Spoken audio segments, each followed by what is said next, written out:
अस्सलाम वालेकुम नाज़रीन, प्रोग्राम दे मिरर में अवां खे भलीकार अवां जी मेज़बान रोशनी मेमण।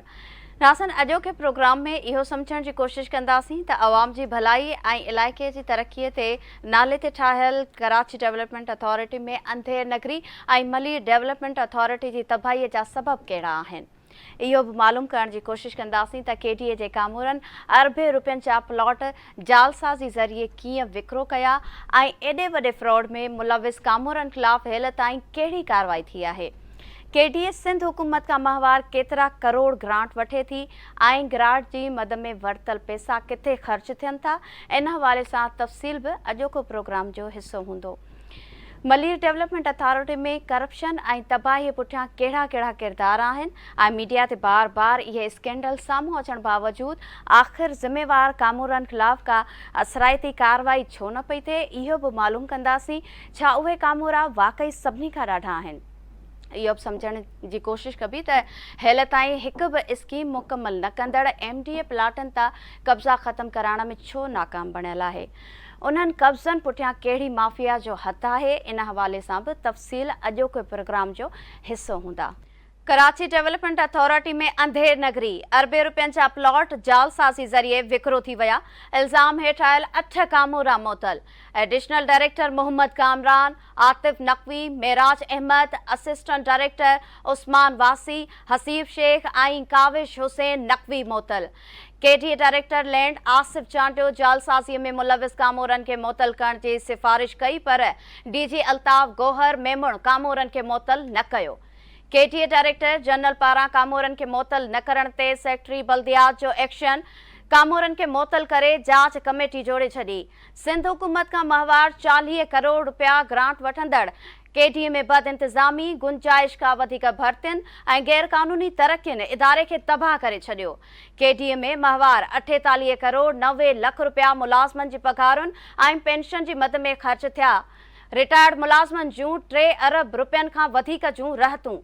मलीर डेवलपमेंट अथॉरिटी में भी हर पासे तबाही, जालसाज़ी, फ्रॉड ऐं कब्ज़नि में मुलविस कामूरनि ख़िलाफ़ कार्रवाई न थी। इल्ज़ाम हेठि आयल कामूरा सणभिन पोस्टुनि ते मुक़रर थियल।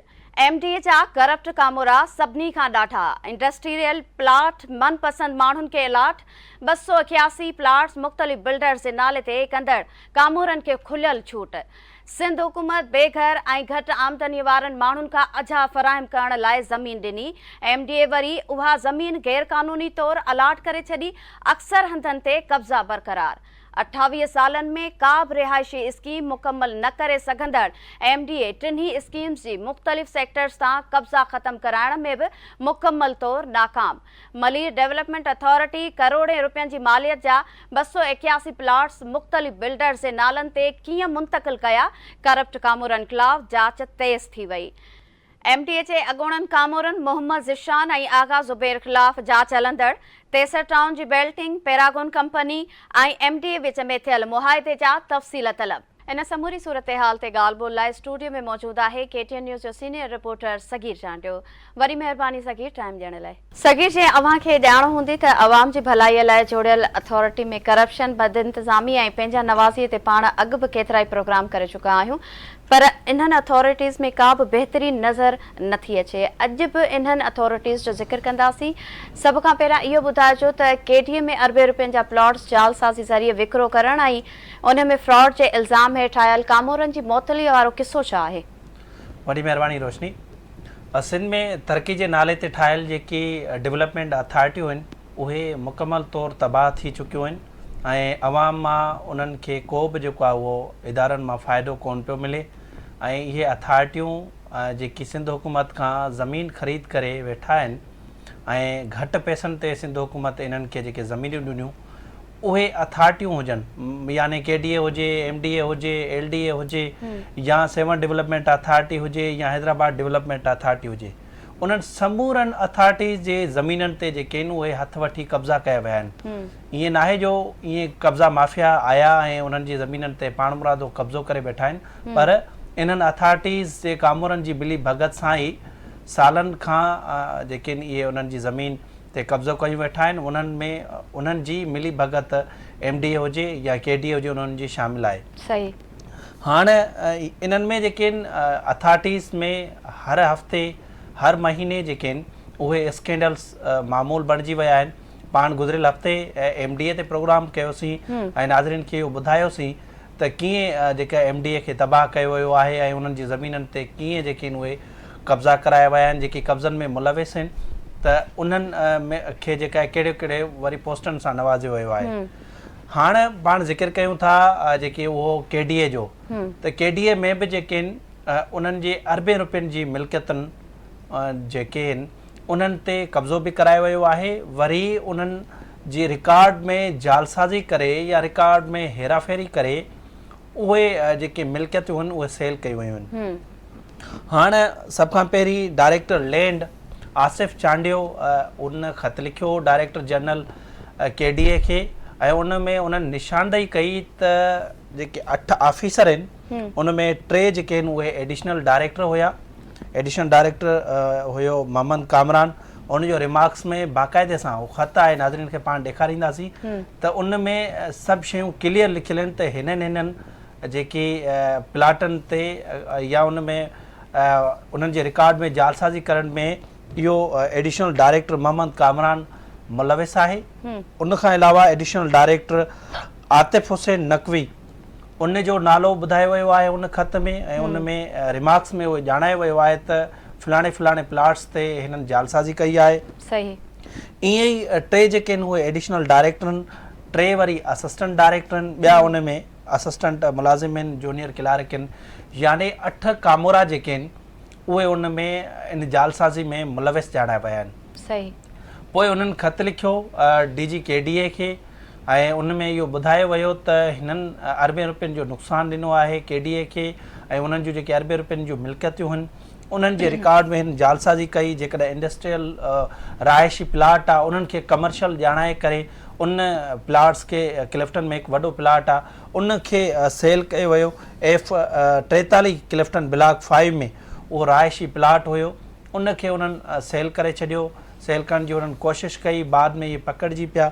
उन खां अलावा मुख़्तलिफ़ जेके आहिनि उहे प्लाट्स हुया। 1992 में हाई कोर्ट जे नाज़िर जेको आहे इंडस्ट्रियल प्लाट नंबर 147 उन जो उन में इहो ज़िक्र थियल आहे त उन्हनि इहो प्लाट जेको आहे उहो सेल करे छॾियो। हालांकि 1992 में हाई कोर्ट जे नाज़िर इहो चयो हुयो त हाई कोर्ट जी इजाज़त खां सवाइ जेका आहे इन जी म्यूटेशन न कई वञे, पर उन जे बावजूद बि जेको आहे उहो 2024 में जनवरी फरवरी महीने में KDA जे अमलदारनि जेको आहे मिली भगत करे इहो प्लाट जेको आहे उहो सेल करे छॾियो।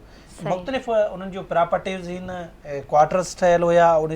2023 में हिकिड़ो जेको आहे उहो फ़ैसिलो उन हिमायत में वरितो, KDA जे कामरनि मिली भगत करे उन कोर्ट खां हिकिड़ो फ़ैसिलो वरितो, उन खे जेको आहे घणो नुक़सानु पियो KDA खे। ईअं ई हिकिड़ी जालसाज़ी कई वई आहे KDA में, उन्हनि जे अरबे रुपयनि जूं मिल्कियतूं जेके आहिनि उहे सेल कयूं वियूं आहिनि ऐं उन्हनि खां रिश्वत जेका आहे उहा वरिती वई आहे। त 8 कामरनि जी जेका आहे उहा निशानदेही उन्हनि कई आहे। उन खां पोइ उन कामरनि खे जेको आहे उहो करप्शन जे इल्ज़ाम में मुअतल कयो वियो आहे। अच्छा, असां वटि इहे बि रिपोर्ट्स आहिनि त जालसाज़ी जे इल्ज़ाम हेठि कामोरनि खे मुअतल करण लाइ KDA director land director general KDA खे ख़त लिखियो हो, पर DG उन्हनि कामोरनि खे मुअतल करण खां इनकार कयो हो। अहिड़ियुनि रिपोर्ट्स बाबति तव्हां वटि कहिड़ी ॼाण आहे? ॾिसो, डायरेक्टर लैंड जॾहिं इन समूरनि इन स्कैंडल्स जी निशानदेही कई ऐं ख़त जेको आहे उन डायरेक्टर जनरल KDA खे लिखियो ऐं उन्हनि में चयो, बाक़ाइदे सां उन एलिगेशन क्लियर जेके आहिनि उहे ॾिना, उन में रिमार्क्स लिखियल हुया, उन में एडिशनल डायरेक्टर असिस्टेंट डायरेक्टरनि जा नाला बि लिखिया। तो टोटल जेके 8 कामोरा आहिनि इन्हनि खे फौरी तौर ते मुअतल कयो वञे ऐं उन्हनि जी जेका एंट्री बैन कई वञे, जीअं इन मामले जी वधीक जेका आहे उहा जांच करे सघिजे। त जेको डायरेक्टर जनरल हुयो DG पंहिंजो अल्ताफ़ गौहर महमूद साहब, उन जेका आहे डिले कयो इन मामले खे ऐं उन्हनि खे मुअतल न कयो, जंहिंखां पोइ इहो मामिलो जेको आहे उहो पाण मुरादो नोटिस वरितो सूबाई वज़ीर बल्दियात सईद गनी साहब। सही। जंहिं बाद एडिशनल चीफ सेक्रेटरी उन वक़्त जो हुयो ख़ालिद हैदर शाह जेको आहे, ख़ालिद हैदर शाह उन मामले जो नोटिस वठण खां पोइ इन समूरनि 8 ई कामोरनि खे मुअतल कयो। उन में एडिशनल डायरेक्टर मोहम्मद कामरान आहे, एडिशनल डायरेक्टर आतिफ़ हुसैन नकवी आहे, एडिशनल डायरेक्टर आहे मेराज अहमद, असिस्टेंट डायरेक्टर आहे ओस्मान वासे ऐं असिस्टेंट डायरेक्टर आहे सैद कावश हुसैन नकवी, असिस्टेंट डायरेक्टर हसीब शेख। ईअं ई मजमूई तौर ते 8 अहिड़ा कामरा आहिनि जिन जी जेका उहा निशानदेही कई वई त इहे करप्शन में मुलविस आहिनि। इन रिकॉर्ड में जेका उहा जालसाज़ी कई आहे, अरबे रुपयनि जी मिल्कियतनि ऐं जेके इन्हनि सेल करे छॾियूं आहिनि, रिकॉर्ड में इन्हनि फ्रॉड कयो आहे, जालसाज़ी कई आहे, टेम्परिंग कई आहे, जंहिंखां पोइ अरबे रुपयनि जो जेको आहे उहो KDA खे नुक़सानु ॾिनो वियो। हालांकि KDA जेको उहो हिन वक़्तु माली बहरान जो शिकार आहे, पर उन जे बावजूदु इहे कामरा जेके आहिनि इदारे खे तबाह करण खां कोन था मुड़नि ऐं मुसलसल जेको आहे इदारे खे नुक़सानु पहुचा रहिया आहिनि। ऐं इहे न के लख या करोड़ पर अरबे रुपयनि जी मिल्कियतनि जो ही ड्रामो आहे ऐं इहा वॾी गेम खेॾी पई वञे। ऐं उन्हनि में जेकी मुलविस कामरा हुया इन करप्शन में, पोइ बलदियात खाते जे सेक्रेटरी ख़ालिद हैदर शाह जेको आहे उन्हनि खे मुअतल करे छॾियो ऐं इन मामले जी जांच शुरू कई वई आहे। जीअं अव्हां ॿुधायो त बल्दियात वारे सेक्रेटरी इल्ज़ाम हेठि आयल कामरनि खे मुअतल करे जांच कमेटी जोड़ी आहे। इन कमेटी हेल ताईं जांच खे किथे पहुचायो आहे? इन मामले जी जांच त शुरू कई वई, पर इहा कमेटी बि जेका आहे तमामु स्लो कमु करे पई ऐं इनखे बि काफ़ी अरसो थी वियो आहे। हालांकि इन कमेटी खे हिन वक़्तु उनजी रिपोर्ट अचणु घुरिजे आहे, पर इन कमेटी बि जेको आहे को बूटो न आहे बारियो। ही special secretary local government Ayesha Hamid, उन जी सरबराही में इहा इंक्वायरी कमेटी जोड़ी वई। सही। ऐं उन में मेंबर जेको आहे प्रोजेक्ट डायरेक्टर आहे सिंध सॉलिड वेस्ट मैनेजमेंट जो दादलो ज़ोराणी ऐं उनखां अलावा जेका आहे बीबी अब्दुल रऊफ़ समो साहब डिप्टी सेक्रेटरी आहे एडमिन, उन उहो सेक्रेटरी बि हुयो कमेटी जो। इन टिनि ते ॿधल जेका इहा कमेटी ठाही वई। हिन वक़्तु ताईं आयशा हमीद जी सरबराही में जोड़ियल जेका कमेटी आहे उहा रिपोर्ट हिन वक़्तु ताईं न ॾिनी आहे त KDA जिन ऑफिसरनि जो कहिड़ो किरदारु रहियो आहे। हालांकि इन TORs में क्लियर जेके आहिनि उहे ॾिनल आहिनि, उन्हनि खे हिदायतूं कमेटी खे जारी कयूं वयूं त हिननि प्लाटनि में जेका जालसाज़ी थी आहे या उन्हनि में कहिड़ी जेका रिकॉर्ड में टेम्परिंग कई वई आहे, बाक़ाइदे सां सिफ़ारिशनि ते ॿधल हिकिड़ी रिपोर्ट ॾिनी वञे। हालांकि इन्हनि खे 15 ॾींहंनि में इहा रिपोर्ट ॾियणी हुई, इहा रिपोर्ट उन्हनि कोन ॾिनी। ऐं मूं जीअं तव्हांखे ॿुधायो त पहिरीं जीअं इहो मामिलो ज़ाहिर थियो त DG बि जेको आहे उहो इन मामले खे डिले कयो ऐं उन्हनि खे मुअतल न कयो। थी सघे थो इहे जेके कामोरा आहिनि करप्ट कामोरा जिन खे मुअतल कयो वियो, उहे कामोरा ऐं मथी लेवल ताईं पहुची विया हुजनि ऐं उन्हनि जे पुठियां जेकी बाअसर शख़्सियतूं आहिनि या जेकी उन्हनि जे सिस्टम हलाईंदड़ जेकी KDA जा माण्हू आहिनि उहे सूबाई वज़ीर या सेक्रेटरी ताईं पहुची विया हुजनि ऐं उहा जेका जांच उहा डिले कराइण जे लाइ असर रसूख़ इस्तेमालु कंदा हुजनि।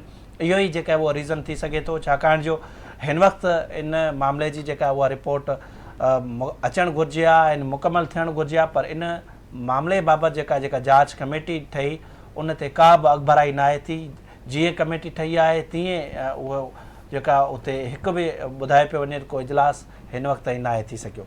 सगीर, हाणे इहो ॿुधाइजो त KDA माहवार सिंध हुकूमत खां केतिरा करोड़ वठे थी ऐं ग्रांट जी मदद में वरितल रक़म किथे ख़र्च थिए थी? छा इन रक़म सां इदारे में का बहितरी अची सघी आहे? ही सालनि खां जेका आहे उहा KDA जेका ग्रांट वठे पई सिंध हुकूमत खां। ग्रांट पहिरीं जेका हुई उहा 28 करोड़ रुपया हुई, पर उन में का बहितरी त कान अची सघी। हालांकि ग्रांट तॾहिं सिंध हुकूमत ॾींदी आहे त वक़्ती तौरु त जीअं इदारो जेको आहे उहो पंहिंजे पेरनि ते बीहे, पर हिन इदारे में इलाही स्कैंडल्स जेके आहिनि उहे साम्हूं अची चुका आहिनि। उनमें गैर क़ानूनी भर्तियूं थियल आहिनि ऐं गैर क़ानूनी जेके आहिनि उहे तरक़ियूं थियूं आहिनि। जेकी हिननि जूं प्रॉपर्टियूं आहिनि उन्हनि ते कब्ज़ा कराया विया आहिनि या जेको रहियो खयो जेके बि मिल्कियतूं रहियूं आहिनि उन्हनि खे बि जेको आहे उहो सेल कयो पियो वञे।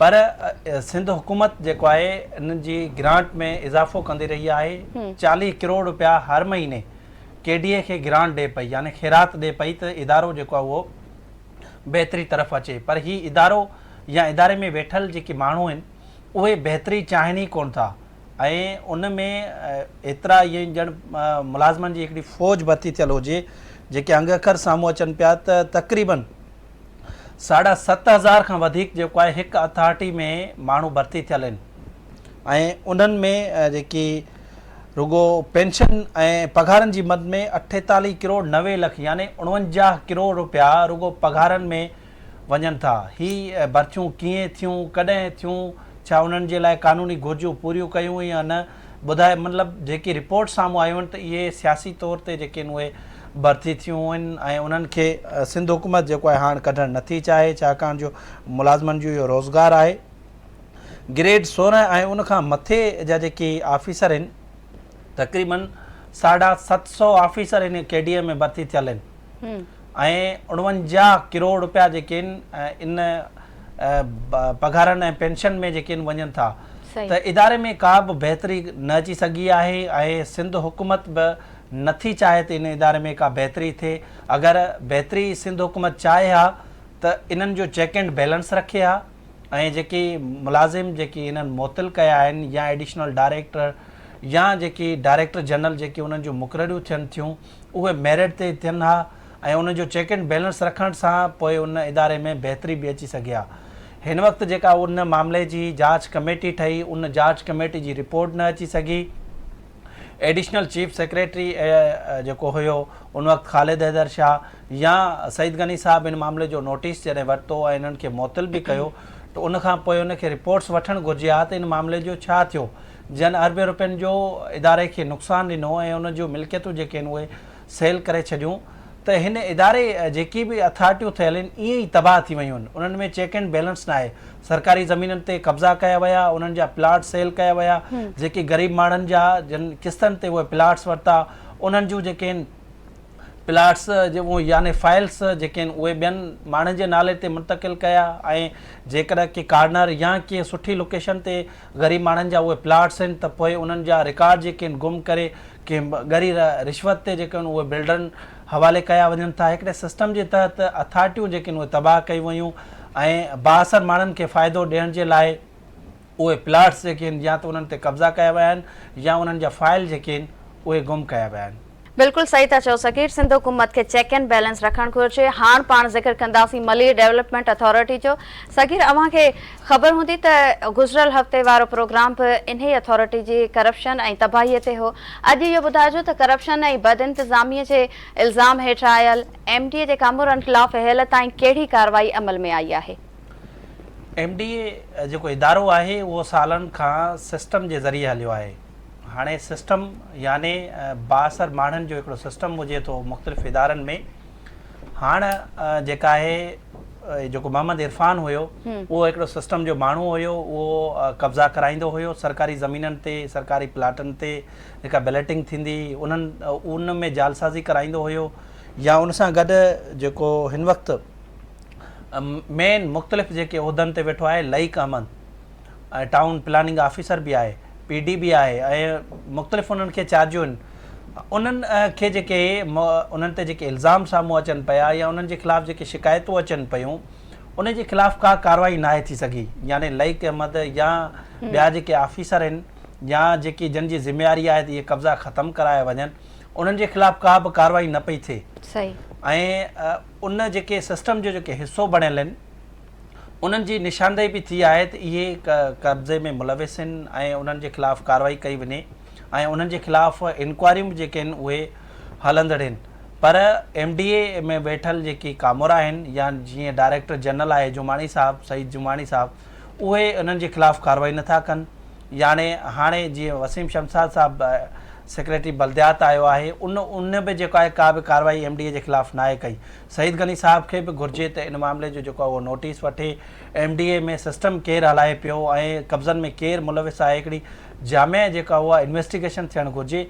ईअं थिए कोन पियो ऐं उन्हनि खे जेको आहे नतीजे में चार्जियूं ॾिनियूं वयूं आहिनि।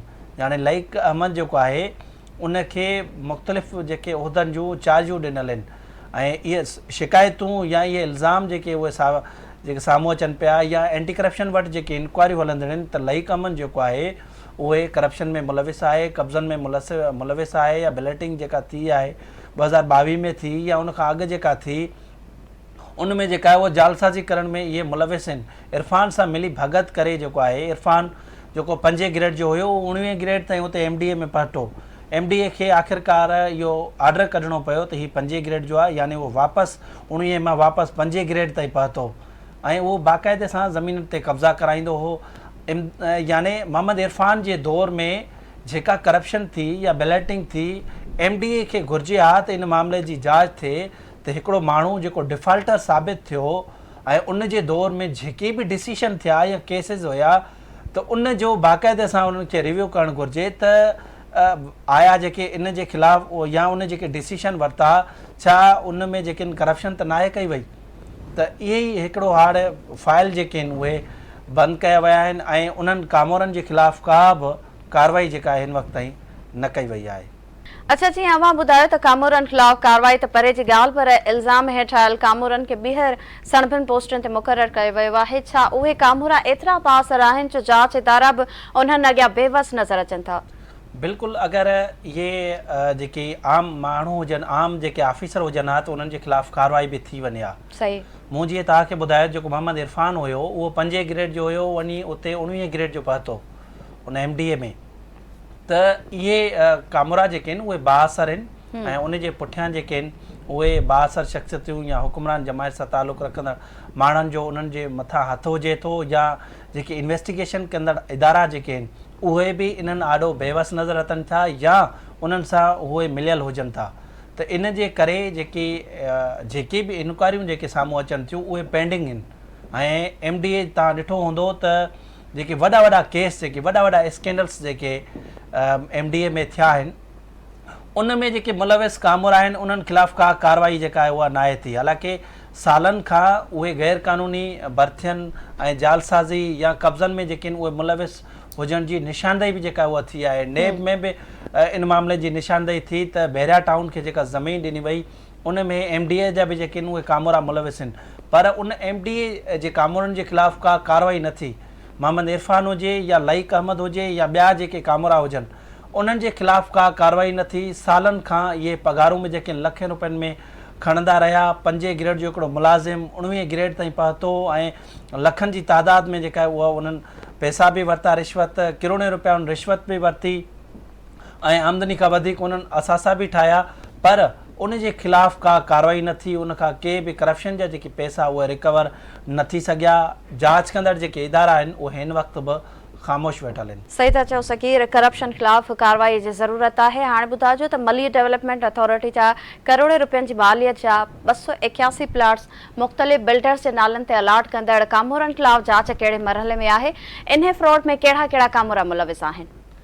ॾिसो, इन में जीअं मूं तव्हांखे शुरू में ॿुधायो त जेकी KDA या MDA या ॿियनि अथॉरिटीज़ में वेठल जेके कामोरा आहिनि उहे बिल्डरनि खे नवाज़ण जे लाइ या उन्हनि खे फेवर ॾियण जे लाइ उहो कुझु बि करे सघनि था। सही, यानी ग़रीब माण्हुनि जा प्लाट जेके मेन अहम लोकेशन ते जेके आहिनि उन्हनि जो फाइल्स गुम करे छॾनि था या बिल्डरनि जे नालनि ते मुंतक़िल करे छॾनि था। त इहा ही इंक्वायरी आहे एंटी करप्शन वटि। 281 प्लाट्स जेके आहिनि उहे मुख़्तलिफ़ बिल्डरनि या ख़ानगी माण्हुनि जे नालनि ते जेके आहिनि उहे मुंतक़िल थिया ऐं उन में जेको MDA जो जेको अॻूणो कामोरो आहे मोहम्मद ज़ीशान या आगा ज़ुबैर जेको आहे उहो आगा ज़ुबैर जेको आहे उहो सालनि खां सिस्टम हलाईंदो रहियो आहे। या आगा ज़ुबैर जेको आहे उहो मोहम्मद जेके मूं तव्हांखे ॿुधायो त इरफान, त उन्हनि सां इहो मिली भगत करे इरफान सां इन्हनि जेको सिस्टम हलायो आहे, पर उन जे ख़िलाफ़ु का कार्रवाई न थी। ऐं 63 टाउन जी जेका बिलेटिंग थी, हालांकि 63 टाउन वारी स्कीम जेका आहे उहा तमामु वॾी हुई, 14,000 एकड़नि ते इहा मुश्तमिल हुई। उन में मुख़्तलिफ़ सेक्टरनि में जॾहिं बि क़ुरानदाज़ी थी उन्हनि हिन अॻु में याने इहे जेके सिस्टम में मौजूदु जेके ऑफिसर हुया उन्हनि अॻु में सेटिंग करे हिक खां वधीक जेके माण्हुनि खे यानी ख़ानदान में अगरि को बि ख़ानदान सॼो अगरि अप्लाई करे थो उन्हनि स्कीम में त कानून हिननि जो इहो चवे थो त कंहिं बि ख़ानदान जे हिकु माण्हू खे प्लाट अलाट करिणो आहे, पर हिननि उहे 5-5 लख 4-4 लख रिश्वत वठी करे ख़ानदान जे 10-10 15-15 माण्हुनि खे उन्हनि प्लाट ॾेई छॾिया। यानी अंधेर नगरी जी बि का हद हूंदी आहे। हिननि त वॾा कारनामा जेके आहिनि उते कया आहिनि, करप्शन जा वॾा स्कैंडल्स मौजूदु आहिनि, पर उन्हनि MDA जे कामोरनि ख़िलाफ़ु का कार्रवाई नथी थिए।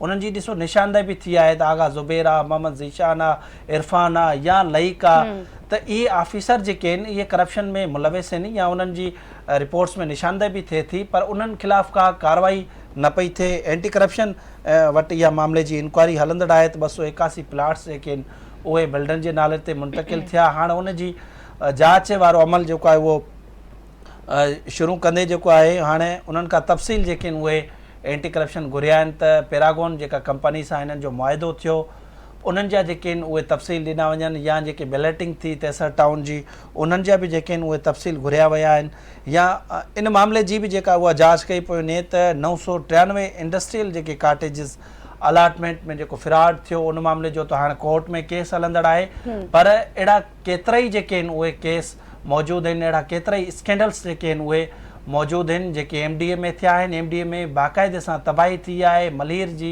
ज़रख़ेज़ ज़मीन आहे ऐं हथ वठी इन्हनि जेके MDA जा कामोर आहिनि उन्हनि ते कब्ज़ा करा आहिनि ऐं MDA जो जेको हिकिड़ो बहितरीन लोकेशन ते जेका इहा अथॉरिटी आहे उन अथॉरिटी खे हिननि तबाह करे छॾियो आहे। अच्छा सगीर 28 सालनि ताईं हिकु बि रिहाइशी स्कीम मुकमल न कंदड़ MDA पंहिंजनि प्लॉट्स तां कब्ज़ा बि ख़तमु न कराए सघी आहे न स्कीमूं मुकमल करणियूं आहिनि न कब्ज़ा ख़तमु कराइणा आहिनि त पोइ अहिड़ी अथॉरिटी जो आख़िर कहिड़ो कमु रहिजी वञे थो छा अहिड़ियूं अथॉरिटीज़ रुगो माल मेड़नि लाइ क़ाइमु थियल आहिनि? बिल्कुलु ईअं चई सघिजे थो त इहे जेके डेवलपमेंट अथॉरिटीज़ आहिनि सिर्फ़ु करप्शन जे लाइ ॼण ठही हुजनि ऐं नालो त ज़ाहिर इहो थियल आहे त उन्हनि इलाइक़नि में जेका उहा तरक़ी कई वेंदी ग़रीब माण्हुनि खे जेका आहे उहे अजा फराम कया वेंदा या घटि रेट ते जेके आहिनि या नए किस्तनि ते उन्हनि खे प्लाट ॾिना वेंदा त जीअं मां ग़रीब या बेघर माण्हू जेके आहिनि उते उन्हनि इलाइक़नि में जेके इन्हनि स्कीमनि जो ऐलान कयो त उन्हनि इलाइक़नि में उहे पंहिंजा अजा ठाहे सघनि ऐं घर में उहे आबाद थी सघनि उन स्कीमूं जेके आहिनि इन्हनि खे आबाद करणियूं आहिनि पर हिननि उन्हनि स्कीमनि खे जेको हिकिड़ो कारोबार ठाहे छॾियो आहे ऐं उन्हनि ज़मीननि ते जेके आहिनि उहा कब्ज़ा त ख़तमु करणु त ठहियो पर उन कब्ज़नि में जेके आहिनि उहे माण्हू मुलविस आहिनि।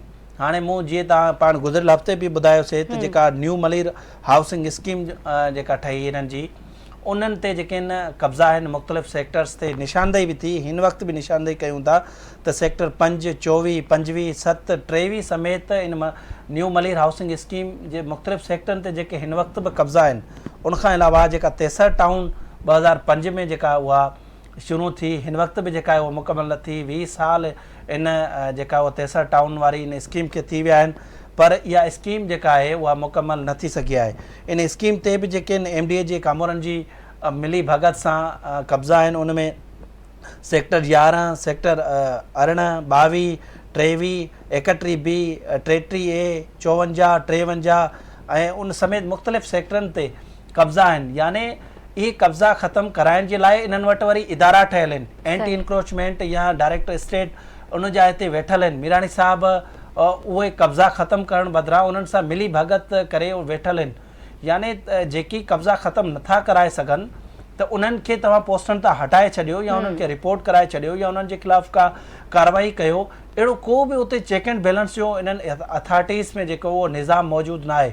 इन जे करे इहे अथॉरिटियूं जेके आहिनि आवाम जे लाइ बेलाभ बणियल आहिनि ऐं उते जेके आहिनि सवाइ कब्ज़ा करण जे या माल मेड़ण या रिश्वत खां सवाइ उते ॿियो कुझु बि कमु न पियो थिए। अच्छा सगीर KTM में अंधेर नगरी हुजे या MDA में करप्शन ऐं बद इंतज़ामी अव्हां इन मामले ते ज़िम्मेवार अख़्तियारनि सां का ॻाल्हि ॿोल कई आहे उन्हनि जो छा चवणु आहे इन समूरी सूरत हाल ते?